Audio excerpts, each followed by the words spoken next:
So I was kind of just looking for ways to kind of bring some fun into it, some juggling into it, all kinds of different kind of ways of explaining metaphors. And so that was my route in. Yeah. So does anyone use Headspace in the room? Okay, so if you use it, that's the guy who talks, which is very weird because I have a cold today, so I sound a little different. You might be a little, sleepy or a little like in your mind when you meditate, and is the voice you get, So Rich, how did you guys meet? Because you're a business guy. Well, yeah, I come from a creative background, and I think that's kind of how Headspace started, really. In that I was stressed out, had a good job, but was finding it pretty hard. And I met Andy, and he was teaching people one-on-one in a clinic how to meditate, and we did a bit of a skill swap. He taught me to meditate, and I gave him some ideas for marketing his clinic. And I don't know what he said to me while he was teaching me to meditate. Kind of a bit of a, and you will come and work, and you will come and work, and that was it. And I quit my job, and then we started Headspace. Yeah. So, and that sounds, I have to say, most people in Europe are pretty negative to this. Yeah. When I explain my own experience, which I can come back to, but I want to hear about you guys, they're like, you started meditating, you live in San Francisco, and what's next? You're vegan, you're going to be vegan too, right? Yeah. And you've been in San Francisco too long, Louis. Yeah. But so it's something that exists for thousands of years, and what happens is, if you take the religion or the cult part away from it, it's a science. It is. I think in and of itself, an easy way to think about it is meditation is simply a skill, and the user defines what it is by how you choose to apply it. So for some people it's about reducing stress, for others it's about sleeping better, for others it's about having more harmonious relationships, for businesses it's about productivity and efficiency, we train Olympic athletes, for them it's about performance. So I think that's the interesting thing. Once you take the culture away from it, the tradition away from it, you have a scientifically proven skill which can help us in so many different areas of life. So let's get the numbers, because this is a business audience. So we can get into why we should meditate. Yeah. But they will be more excited if we tell about your success. No, seriously. Because when I start talking about meditation, everybody's like, But then you look at what you've done. So you guys have 1 million users. Yeah. It's first, what is it? It's an iPhone app, and Android. Yeah, and a web platform as well. Yeah. Right, where you go and you just listen to your iPhone or your Android, and you guys will guide us to what. Can you explain what happens? Yeah, the way that we kind of talk about it is a kind of gym membership for the mind. So it's a way of getting bite-sized audio and video content that we deliver via your mobile or web platform. It leads you through, like Andy's designed all the content, and it leads you through a kind of a staircase learning. So each day builds on the next, and you get a different meditation served up every day for a year. And we were working it out yesterday over the 2 different versions, the 2 different platforms that we've done so far. There's around 1,000 hours of content. So 1,000 hours. Yeah. And so you have 1 million users. Yeah. And that 1 million users, thanks for sharing this, by the way. 18%, but 20% converted to paid. 18%. That's a pretty good conversion rate. Yeah. So how much is Headspace? About $8 a month. And so you start the 10 first meditation. So it's free to download, and the first 10 days are free to use, and you can use that as many times as you want. We have some people who just choose to do that, but people who kind of want to push on a little bit further, then they pay to subscribe. So 200,000 users by $8 a month? Well, we've got enough. Yeah. Not bad. You do okay. Okay. It's amazing. Congratulations. How big is your team? Now I'm trying so I got the revenue, now I'm trying to get the profit. Team's just under 30. Wow. In what, 2 years? The subscription business launched in January 2012, but we launched in 2010. Yeah, we were running events for maybe 2 years before we launched subscription. This is very impressive. Why do you think there is such do you think it's a fashion, it's going to die? I think meditation has been around for, as you said, for several thousand years.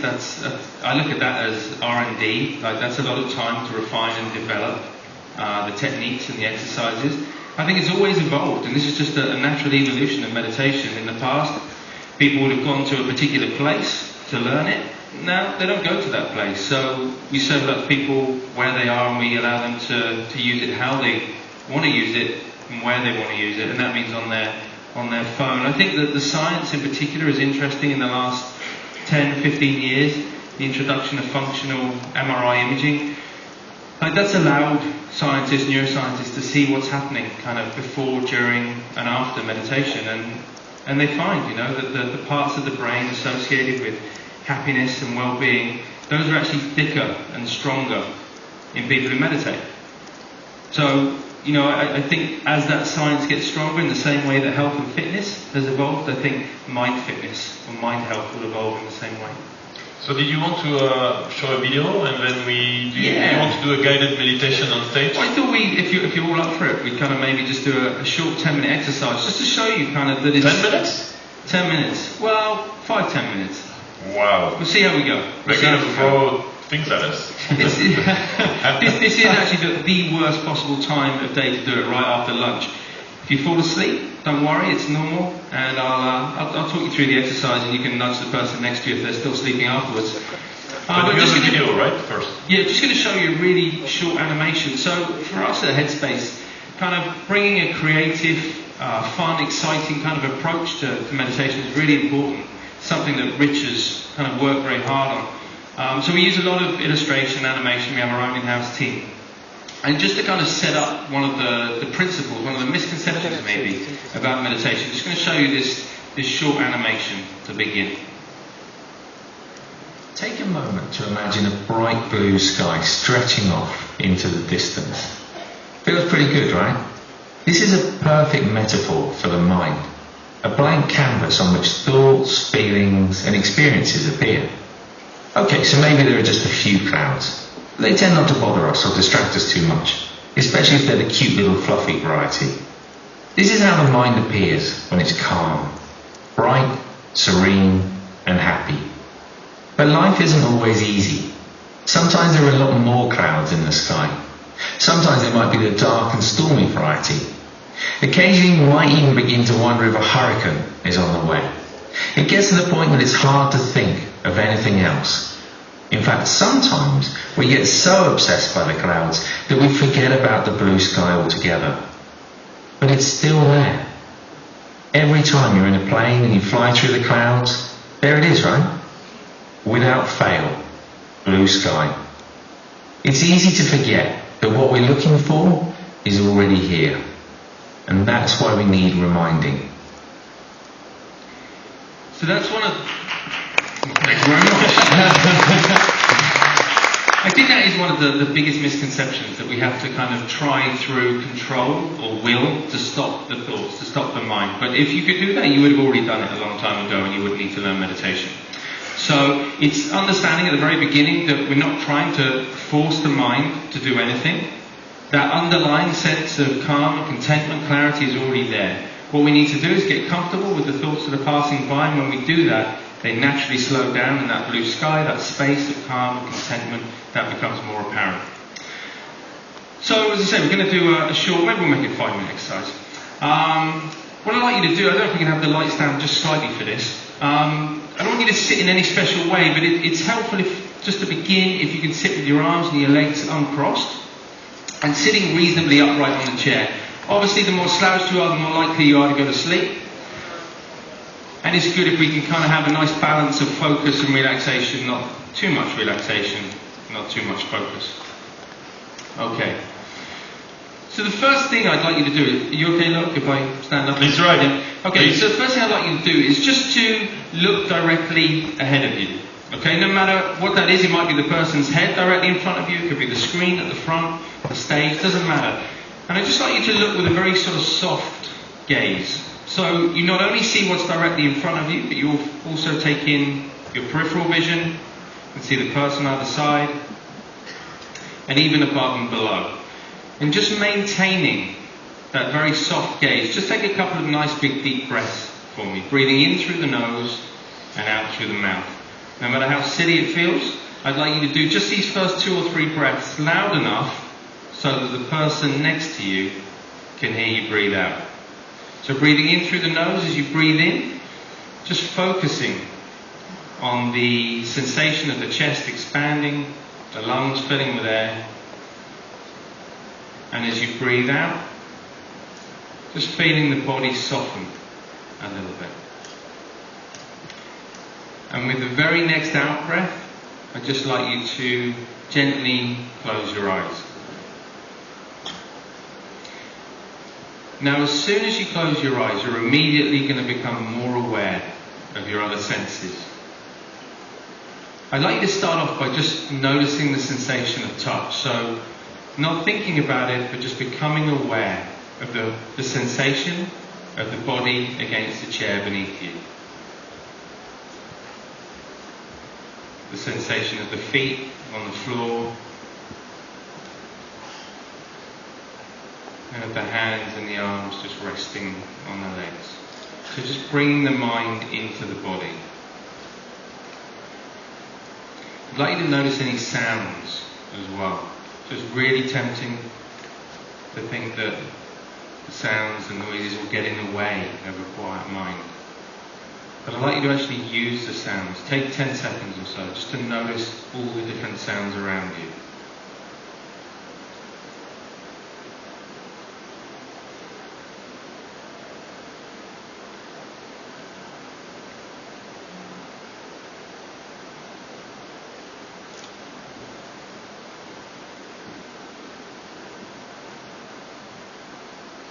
Okay, and just bringing the mind back to the body now. Starting at the top of the head, I'd like you to just gently scan down through the body. Take the next 10-20 seconds just to scan down through the body, noticing which parts of the body feel comfortable, which feel relaxed, what feels tense, a little bit tight. Normally we're so caught up in our thoughts we're not even conscious of how the body feels. So just scanning down through the body.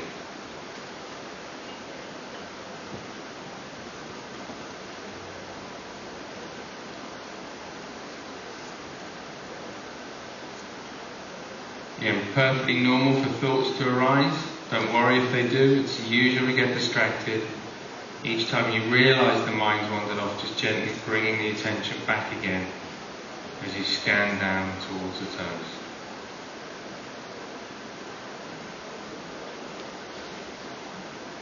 Now as you scan down, you may have already noticed that as the body breathes, it creates a sort of rising and falling sensation.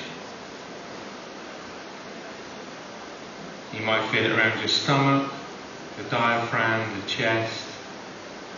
If you can't feel anything, you can just gently place your hand on your stomach.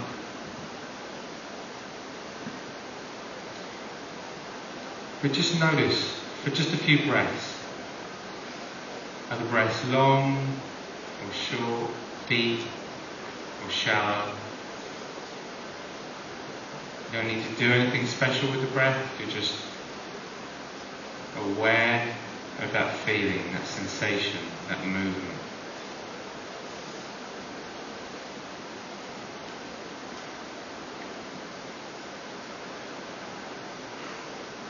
And just to help you focus on that movement, on that sensation,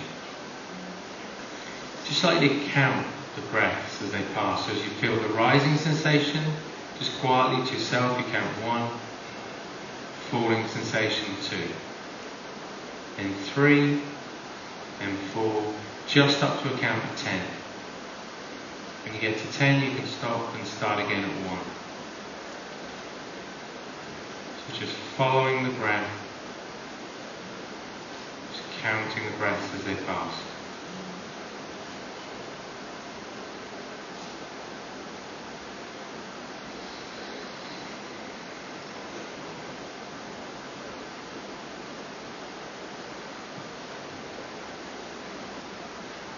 Just enjoying the opportunity of switching off, having nothing to do. Don't even need to try to breathe.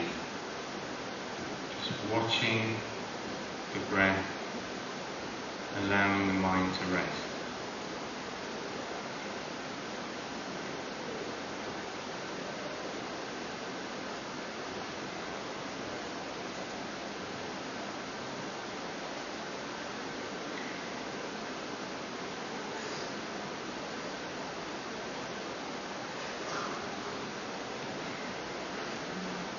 And just for a moment now, I'd like you to let go of that focus. Not even focusing on the breath now. In fact, for the next 10, 15 seconds, just let your mind do whatever it wants to do. If it wants to think, let it think. So let the mind be completely free.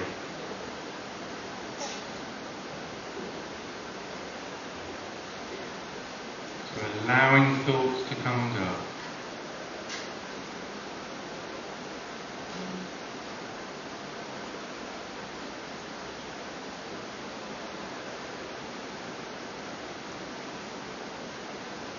And then just bringing the attention back to the body once again.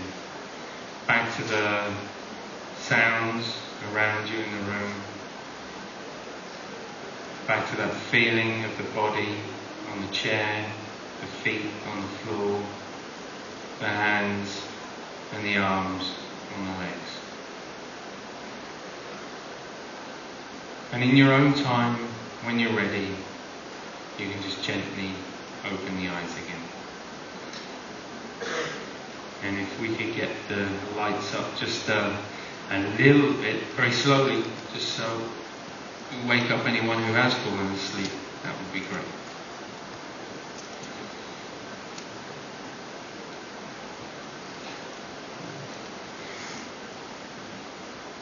So, just out of interest, who feels different now?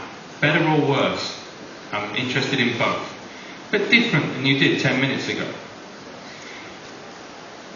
Okay, who feels better? Okay, who feels a little bit worse? And it's okay to feel worse. Just to reassure anybody, if you find yourself feeling a little more tired, that's usual. We tend to run on overdrive a great deal of the time. We store up a lot of our tiredness. When we stop, we suddenly realize how tired we are. It's not that meditation is making us tired. Meditation is essentially increased awareness. So we're just becoming more aware of how tired we are. We're allowing our body to catch up a little bit. Obviously, this isn't the most conducive environment, maybe, to meditate.